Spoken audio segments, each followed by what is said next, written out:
Brought to you by Techno Camon 30 series.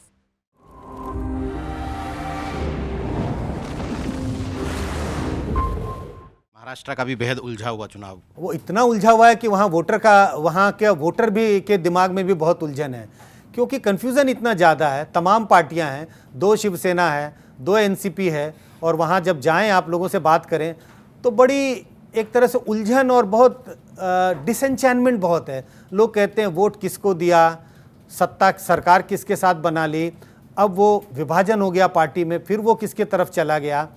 तो confusion बहुत है महाराष्ट्र में।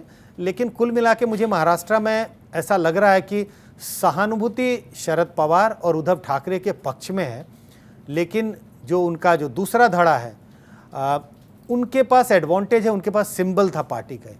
लेकिन कुल मिला के मुझे लग रहा है महाराष्ट्र विकास आघाड़ी जो कांग्रेस गठबंधन है उनका पलड़ा भारी दिखाई पड़ता है। 48 सीटें हैं, कांटे का मुकाबला है महाराष्ट्र में, लेकिन पलड़ा महाराष्ट्र विकास आघाड़ी का दिखाई पड़ता है। इनको कुछ न कुछ इनको एडवांटेज ओवर एनडीए दिखाई पड़ता है। अब 48 में से इनके पास हो सकता है कि 26 सीटें हों, उनके पास 21-22 सीटें हो सकती हैं। फासला इतना ही, अंतर इतना ही मुझे दिखाई पड़ता।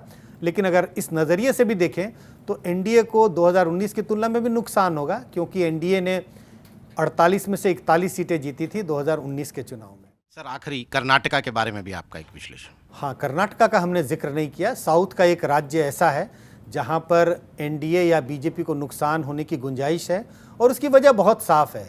28 में से बीजेपी ने 25 सीटें जीती थी 2019 के लोकसभा चुनाव में। इस बार उनका गठबंधन है जेडीएस के साथ, और बीजेपी सिर्फ 25 सीटों पर चुनाव लड़ रही है। 25 सीटें उन्होंने पिछली बार जीती थी, इस बार 25 सीटों पर चुनाव लड़ रहे हैं।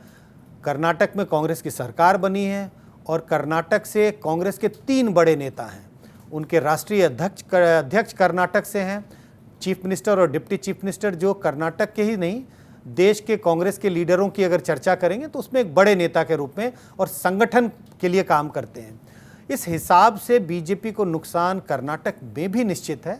25 की 25 सीटें जीत पाना मुश्किल है।